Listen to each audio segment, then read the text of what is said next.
And to your earlier point, things change here, right? I was shocked to see the what they call the digital nomad, the DTV visa, right? We always had hard conversations. If you're over the age of 50, pretty easy to come to Thailand. There's lots of options. If you're under the age of 50, it's a lot tougher, right? If you're not buying a privilege visa, which is certainly a way to get here, it's concierge service, but that can, for some people, be outside of their budget.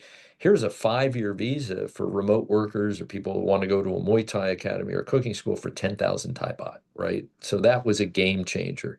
All right, so today I am joined with Mark Friedman, and he is from BTI Solutions. So we'll get into exactly what you do for BTI Solutions or what services you provide expats in Thailand and potentially future expats that are looking to come to Thailand. But first, how did you wind up in Thailand? Can you give a little bit of backstory about what brought you here, how long you've been here for? Yeah, so I've been traveling to Thailand for many, many years. I've been studying Buddhism for a lot of years. That's what initially brought me to this part of the world. And then just the energy, the cuisine, cost of living, all the things that attract people that, you either step off the plane and you love it or you don't. I eventually met my now spouse who we reside up in Phetchabun province, up in the farm country in central Thailand.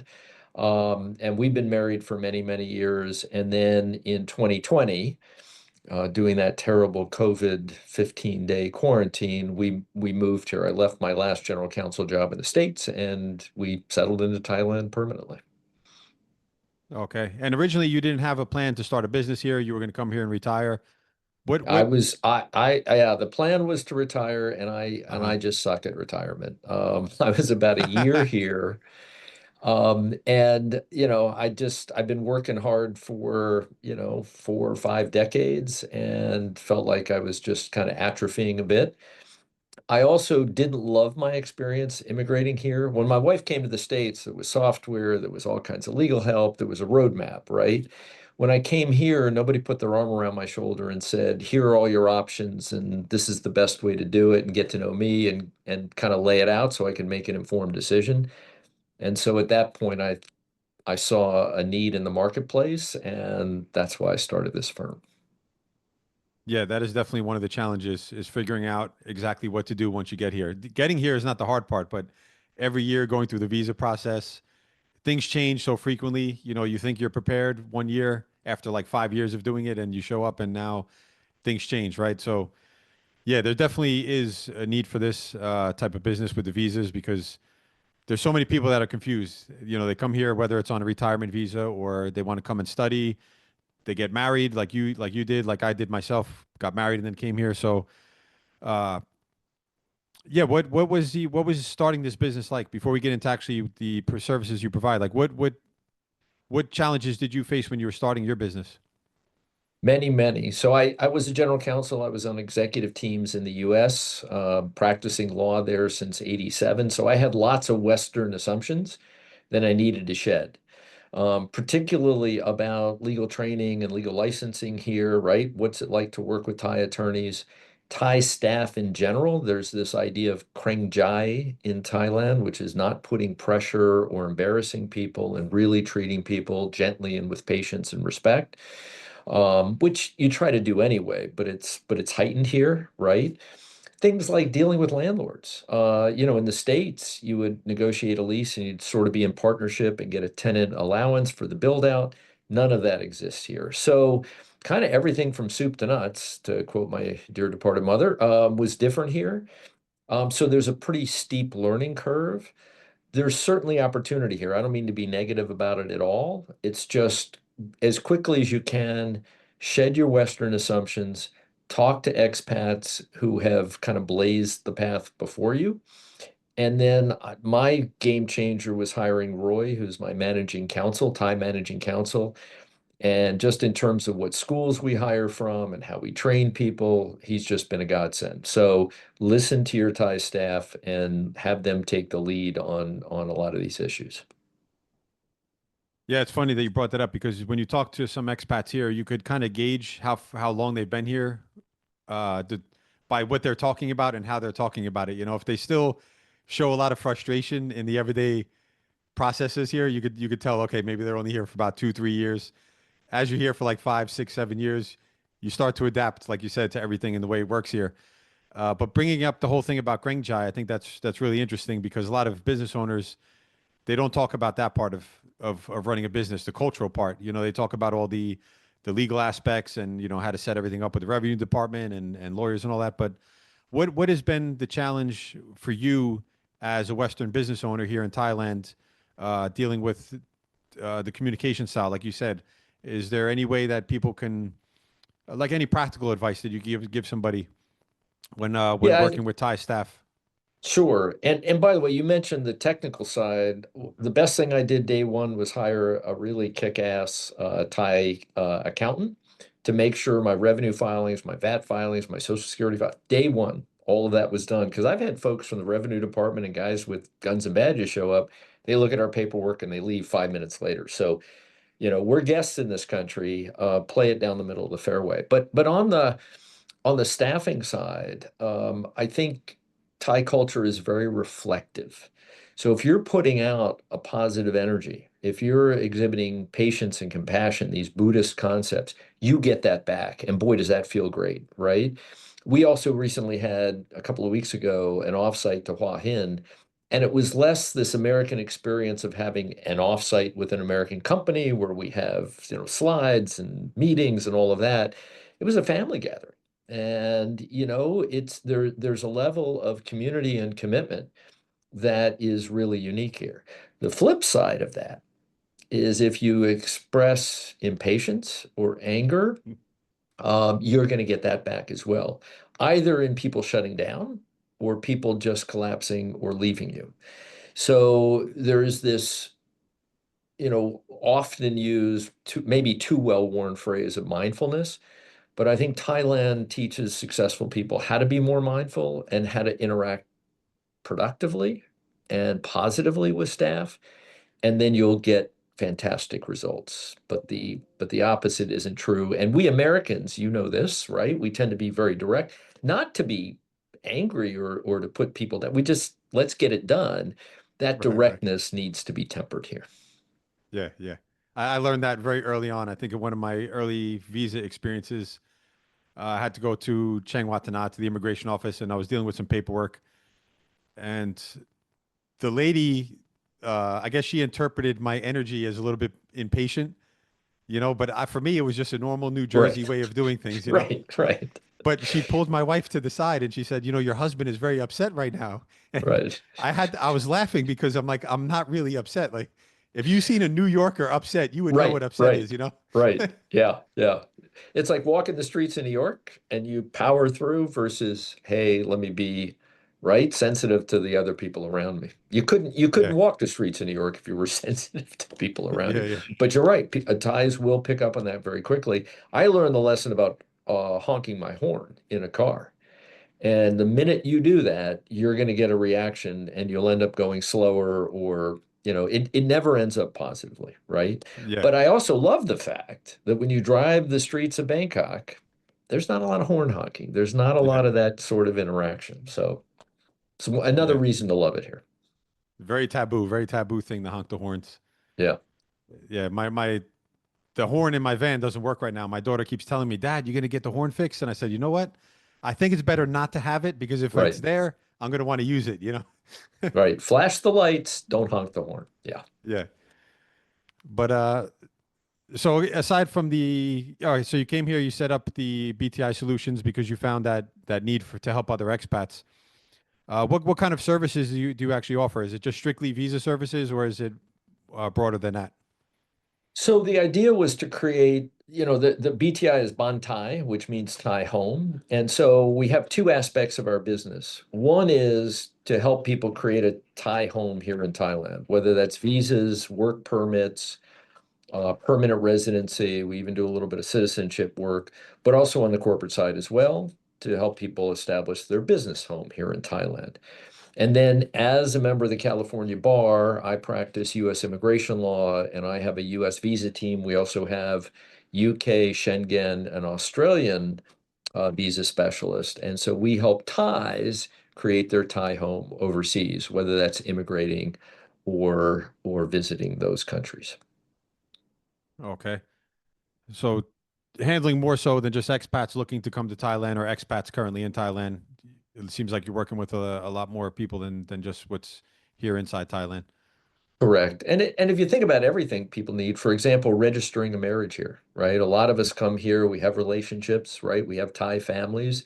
And then helping, Thai folks born overseas get their Thai citizenship here or US citizens, so on. So there's a lot of services that touch on that. We even have, a Thai licensed attorney who's also a notary. So we try to just make it as easy as possible. Then if we don't have the particular service in-house, we have trusted resources to help people settle in. For example, we work with a company named Seek to Insure, which is an insurance company. I've been working with Darren Sharp, who's the founder there for many, many years. He's really reliable, knows the market, right? And he can help people get the right health insurance policy here. So we try to expand that out to trusted resources as well.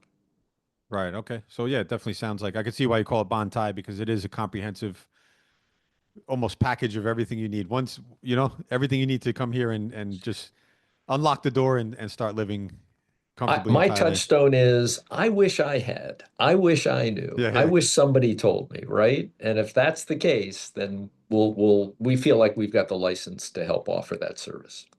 Right. And that's exactly 2 points I want to bring up today and talk to you about using myself as a case study because there's two things that I regret not doing when I came to Thailand. Number one was starting a business right away, which I still haven't done, but that is one of my plans. I've been here for like 11 years and I feel like I fell behind on that, and I'm here, I'm comfortable. I missed the opportunity, but I'm wondering if there's a way to actually do that now. So I want to pick your brain a little bit about the different methods of opening up a business. I know in the States we could do, an LLC, a corporation, but I'm not familiar with the way things work here in Thailand. And the other thing would be permanent residency. Because I have Thai children, I found out that I could have worked towards building permanent residency here in Thailand. When I first got here, that is something that I should have done, and again, I let all these years pass. I feel like I almost missed that opportunity to do that. So yeah, going back to the first point, which is the business, what would be some opportunities here for people to open up a business as far as requirements, financial requirements, or partnerships with ties, anything like that that you could provide us with. Sure, it's different here, like so many things in terms of the business structure. So there are no partnerships. In fact, I had to inform BOI staff about what a partnership and a 1065 was. It just doesn't exist here. Everything is kind of run through a Thai limited company. And the basics are it's pretty easy to register a Thai limited company. And fundamentally, you need a majority shareholder that is a Thai national. Could be a spouse, could be Thai partners. Some people do that a little bit off the books with nominees. I wouldn't suggest that. But, down the middle of the fairway, 51% Thai ownership, 49%, right? Expat ownership. Um, Pretty straightforward in terms of the registration of the business and then VAT registration and other kinds of things you need to do to be in compliance with tax and other strictures. Okay. However, for Americans, such as yourself, there's a special treaty called the Treaty of Amity, which allows you, with a bit of additional ministerial effort and expense, to be a majority owner, to own your company here in Thailand through this special treaty with the United States. There is also the Board of Investment, and I love this agency here in Thailand. They report directly to the Prime Minister. Their charter is very straightforward: drive economic growth and activity in Thailand. And they do that two ways. One is through sponsoring and having certain company promotions, and the other is through the LTR visa program to attract successful or highly educated people to the kingdom. So on the business side, in order to get BOI certification. It's like pitching a PE firm or an investment bank. You have to have a business plan, you have to make an investment in that process and an investment in the business. But once you get BOI certification, then in terms of ownership, staffing, and taxes, you're in an advantaged position. So that's certainly something for someone serious that wants to open up a pretty substantial business here. They should explore BOI as a possibility. Now, there are some businesses like the legal profession where that's not right, possible for them. So I have majority Thai ownership here. But for many businesses, particularly in areas that Thailand's trying to drive investment, such as tech, those opportunities abound. And what are some of the financial requirements? Is it based on the category that you fit into for BOI, or is there one Yeah, and financial requirement for all categories? yeah, so you're looking at and it really depends, right, on the category and what you're trying to do here. But the capital investment isn't that great. A couple of million baht, right? And it really depends on whether you're forming just the typical Thai limited company or you're going with BOI certification. The real expense comes in building the business, but the required capital, from an American perspective, isn't outrageous. So a couple of million baht, what, $60,000, something like that. But you can start a business here for $30,000. I would say, though, that you need some staying power here. And like any business anywhere, you should be sufficiently capitalized to kind of get through the first couple of few years until you really have the momentum and you're moving forward. Okay. And so would the 30,000 be for the registered company, not part of BOI? Registered capital, yeah. And Registered and company. that's and that that relates to for each business non-B visa, right? How much registered capital you need. And Okay. again, one of our offers is to do free consultations with business people. Roy, our managing Thai counsel. I can't practice Thai law, so everything today is just informational. Yeah, yeah. But we have a great Thai legal staff here, and Roy leads our corporate team, and so he'd be happy to kind of run down the particulars for what a particular person wants to do. Right. So if somebody wanted to go through this BOI process with BTI Solutions, you would provide the whole package for them. Would you help with the business plan? Would you sit down and talk to them and ask them exactly what they're trying to do? Everything would be included in this package. That's exactly correct. So you establish the company, then you go into BOI. And then you follow up with BOI, as you know that a lot of things here are relational, right? So the BOI staff or officers that's assigned to your matter, right, to be in communication with them, to get feedback, if you need to change or add or amend anything, to do that, and to assist the client with getting to the finish line. Yes. Okay. All right. And now with the visas, you also offer services for every type of visa that's available in Thailand, I would assume. Yeah, and to your earlier point, things change here, right? I was shocked to see the what they call the digital nomad, the DTV visa, right? We always had hard conversations. If you're over the age of 50, pretty easy to come to Thailand. There's lots of options. If you're under the age of 50, it's a lot tougher, right? If you're not buying a privilege visa, which is certainly a way to get here, it's concierge service, but that can, for some people, be outside of their budget. Here's a 5-year visa for remote workers or people who want to go to a Muay Thai academy or cooking school for 10,000 Thai baht, right? So that was a game changer. On the other side of the equation was the LTR visa, which is a BOI program for successful, they call it wealthy pensioner. I call it successful older folks. And then there's, people that want to make a substantial investment here of 500,000 US dollars, buying a condo or two or a villa. There was also the highly skilled professional category. And then if you're working for a major company, like you're an airline pilot working for a publicly traded airline, you can come here. And the tax benefits are terrific. And the BOI really has put in a number of great incentives, including both the DTV and the LTR being family friendly visas. But yes, there's the typical non-O retirement for those over 50. And then if you've got a Thai family, the non-O dependent or non-O marriage visa, and then of course, just for an employee, let's say you're working for, Agoda, there's the standard non-B visa. And non, by the way, is non-immigrant. The only way to immigrate to Thailand is either permanent residency or citizenship. So these are all the non-immigrant categories. They're just designations by the Ministry of Foreign Affairs. So Right. yes, we handle all of those. What's most important, though, is understanding the person with whom we're speaking. So how long do you want to be here? What are your aspirations? Maybe you don't want to work today. Do you want a path eventually to permanent residency, right?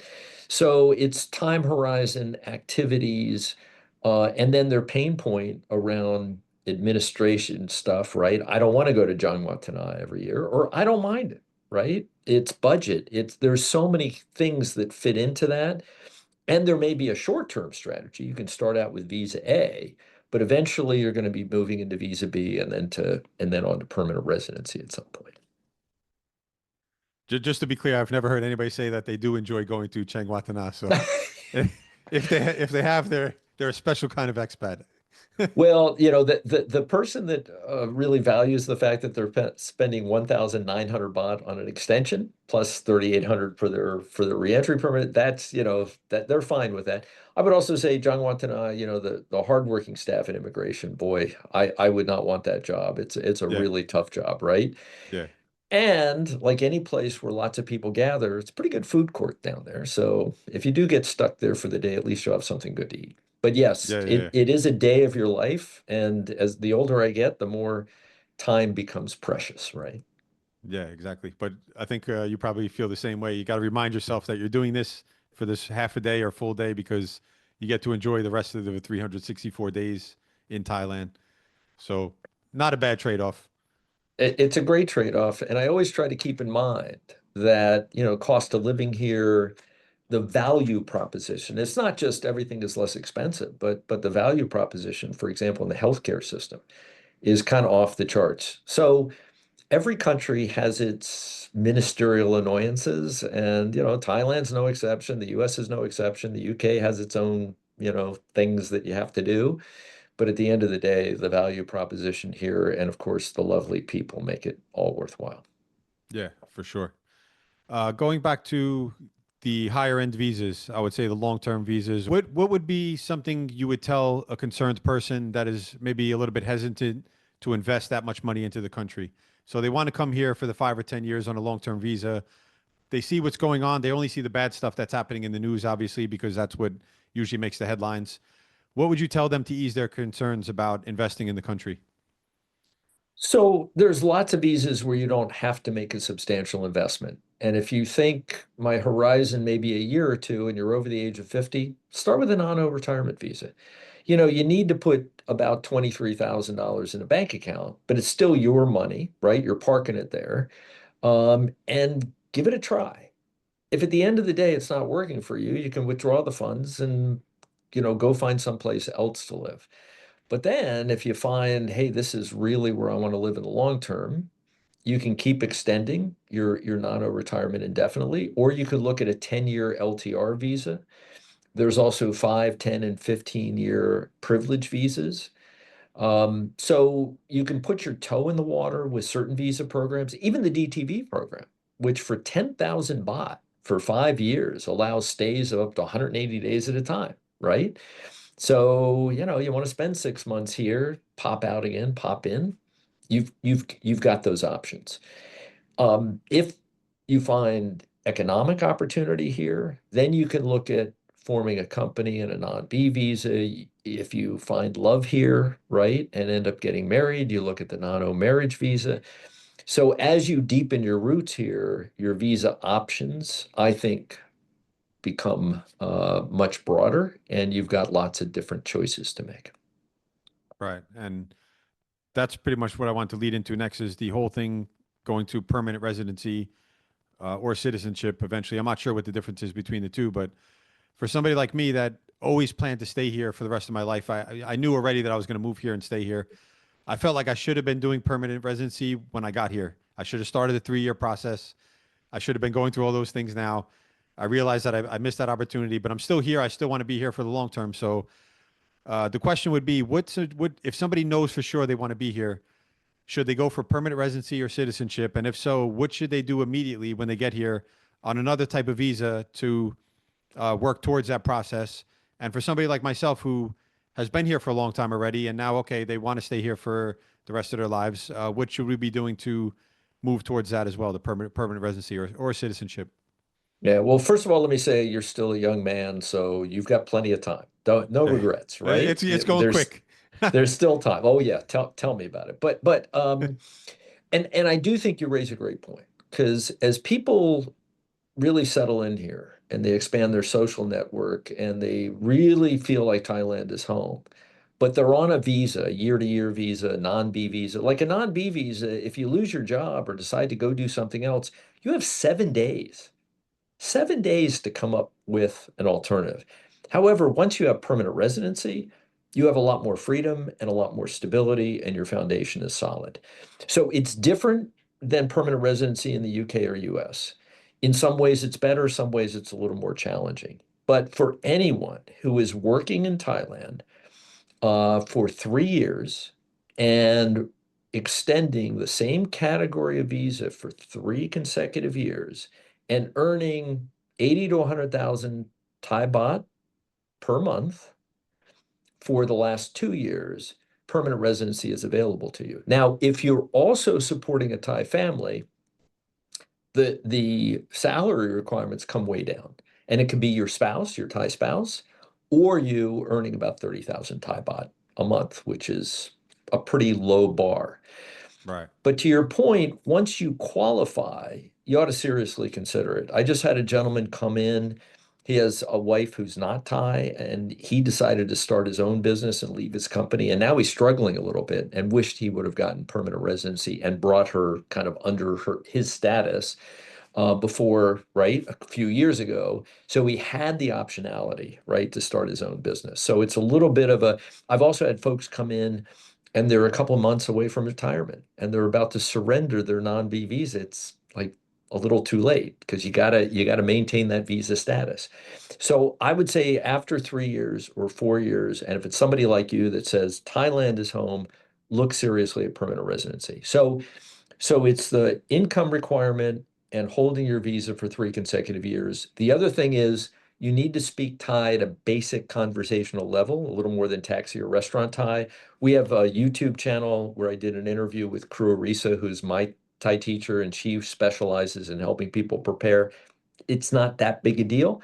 And if you spend 6 months, 8 months, a year getting ready, you'll pass the Thai language interview.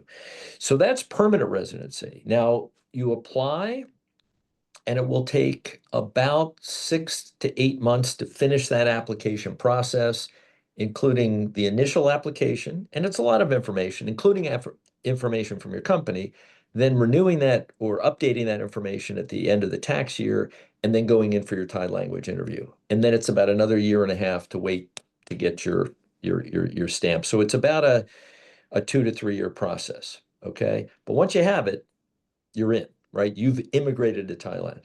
Now, for folks without a Thai spouse, Thai family, you hold permanent residency for 5 years and then you can apply for citizenship. So, what's the difference here? The difference is pretty substantial. With permanent residency, no more visas, you're fine. You can be here regardless of your circumstance. With citizenship, you're fully a Thai national. You can own land. You don't need a work permit anymore. You're here for as long as you love and want to be in Thailand and have full rights and privileges. But it takes a lot. It takes time. It takes a commitment to know the Thai language. It takes commitment to understand Thai civics and the royal family and so on. But for somebody like you who's been here for 12 years and will be here for another 30, it may be something that you need to think about. For people married to a Thai spouse, you don't necessarily have to go the PR route. There is a kind of minimum income requirement of 40,000 Thai baht for a few years, but your language skills need to be sharp, and it's that same kind of application process, although not through immigration. Um, and I think at the end of the day, it's for somebody like you, it would be worth exploring. Right. Yeah, that's definitely the goal. So, from what I understand, I would probably apply based on kids because I have two Thai children, or half Thai, half American children. So what would something like that consist of? The process of going through that, because you said the income would be lower. Would that have to be from a Thai source? Would that have to be from an overseas source, like whether it's overseas investments and I'm collecting interest, or for somebody that's retired collecting a pension, or does it have to come from a company that you're working for within Thailand? That's a great question. So, when we talk about income, we're talking about an economic contribution to the kingdom, which means we're talking about Thai-sourced income on which you are paying taxes. Okay. Your foreign sourced income, that's great. Congratulations if you've got that. And then there's all kinds of tax issues about what you remit and when and what, and then there's double taxation agreements. There's all kinds of complexity around that. But in terms of either citizenship or PR, you're really talking about Thai income. Okay. So you can't collect a pension here or some sort of investment money and then register for a tax ID in Thailand and just pay tax on that foreign income. That wouldn't work that way. Doesn't work that way. So for Okay. citizenship and PR, you or your Thai spouse need to be working in Thailand. And again, the bar is not very high, at 30 or 40,000 Thai baht under those circumstances, but you do need to be showing an economic contribution. It's different than the US. The US, you as a US citizen, you're entitled to bring your family to the United States. You need to show a certain amount of financial wherewithal, but it's not that same sort of requirement. Okay. And so if the let's say for example, a Western husband is married to a Thai wife, she's the only one working, he could also apply for a permanent residency based on her working for a Thai company. Yeah, at Because 30,000 Thai baht per month over the past couple of years, right. which Because again I is what, about $900 a month, right? yeah, I wonder if a USD. lot of people know that because it seems like that would open up the door for so many people to apply for permanent residency. And within the circle of expat friends that I have, I've never heard anybody even talk about this option. So yeah, I think this is why it's important to reach out to companies like yours because you have so many different options. You know exactly what's available to all these different people. What would you say? Who is your ideal client? If somebody is to come to you, like who do you love working with the most to help come to Thailand? So I think people who think ahead, right? We have people who come in and they're visa exempt for 60 days and suddenly they want to change their status, right? But there are things you can do before you come to Thailand. For example, if you're over the age of 50, you're interested in non-O retirement visa, the easiest thing to do is apply through your Royal Thai consulate. Let's say you're in New Jersey, right? Through the Royal Thai Embassy in DC, get your 90-day, come in, open your bank account, right? And then put in your requisite 800,000 Thai baht and go get your extension. Pretty easy peasy. So we like to work, we'll work with anyone, right? And some people don't plan ahead, and that's okay. It gets a little more difficult. And we just also like to work with people who, basically keep an open mind, are willing to share their aspirations. But I would say the most important thing is acceptance. Come in and understand this is a different system, different way of doing things. The people that succeed here have a Maipenrai, a Ligadai. Maipenrai is like, you know, it's okay, or a Ligadai, whatever. And accept the fact that things at John Watanabe will work differently than, at your local DMV in Hackensack. It's just a different place. But I think that's the opportunity here, right? Is to learn a new culture and to kind of expand personally, grow personally through those differences. The people that say my way or the highway, that can be, as you know, a little difficult here. Yeah, yeah.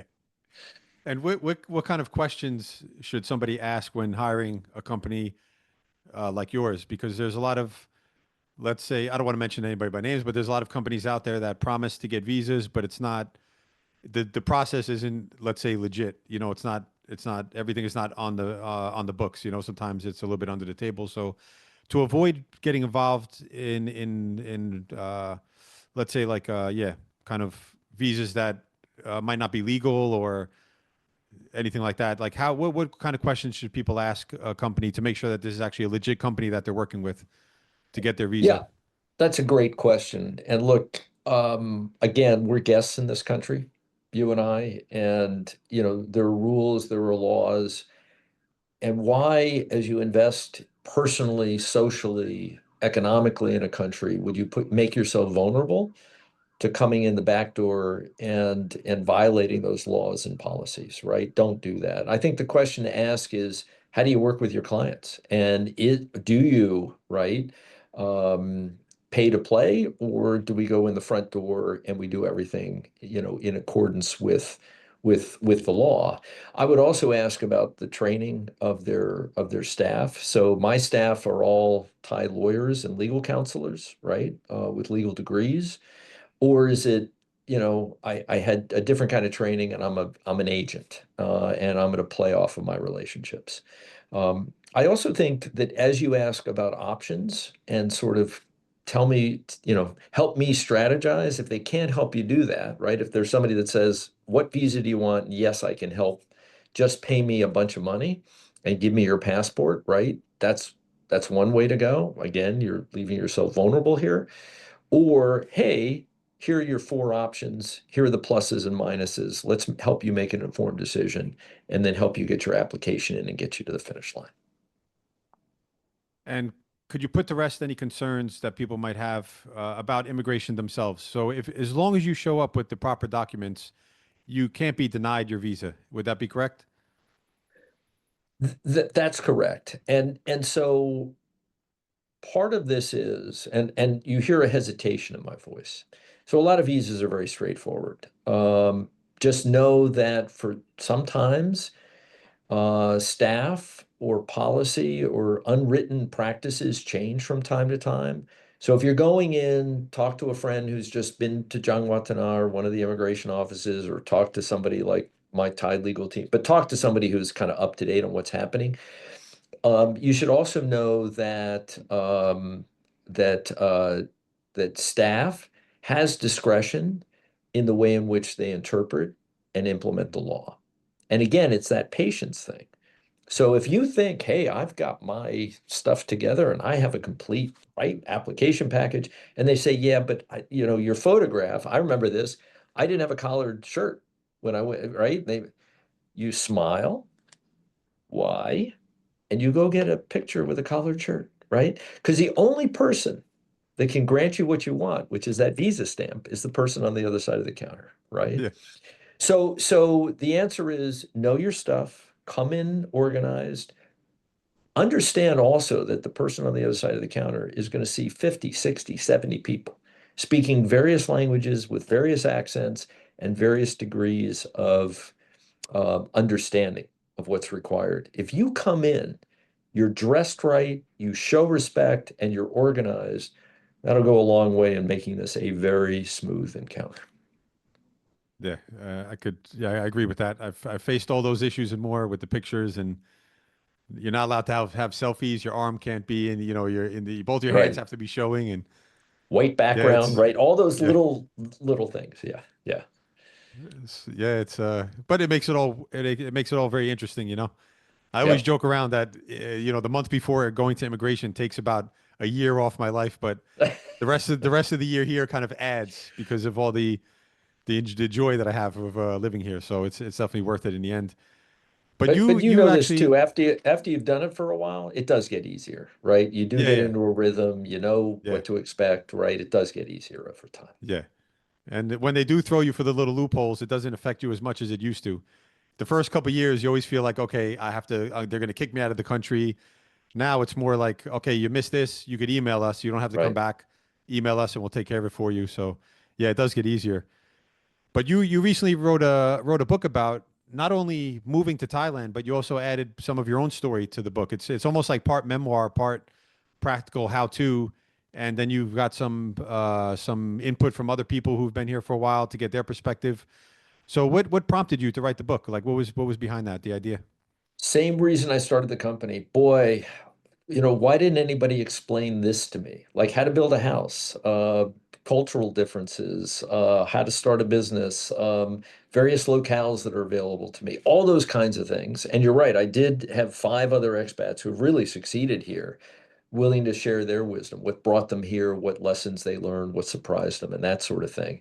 And so I tried to make it personal, right? Because I made lots of mistakes here. I had some real like brain fart moments where like, how could I have done that?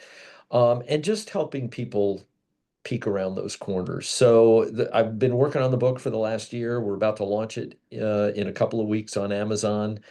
We have a pre-launch special pricing that we'll offer for a while just to get people into it.